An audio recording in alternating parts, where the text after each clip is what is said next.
In-ceiling loudspeakers can sometimes be regarded as a commodity. And so, Simon, what did Sonance do differently when developing Professional Series in-ceiling enclosures? Yeah, good question, Phil. I think if you looked at traditional commercial in-ceiling speakers, they really hadn't evolved from what Sonance invented back 40 years ago.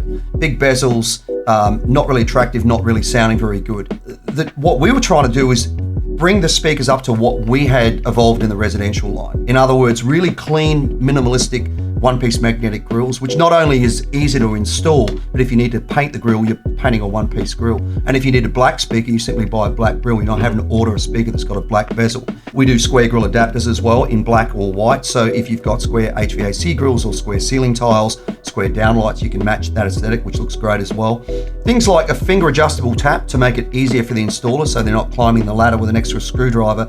And then a pivoting tweeter so we can actually angle the soundstage 10 degrees in any angle, because I'm sure all of our installers out there have had that situation where you need to mount the speaker in a particular tile, but you get there and find there's a sprinkler or a PIR or something in that place.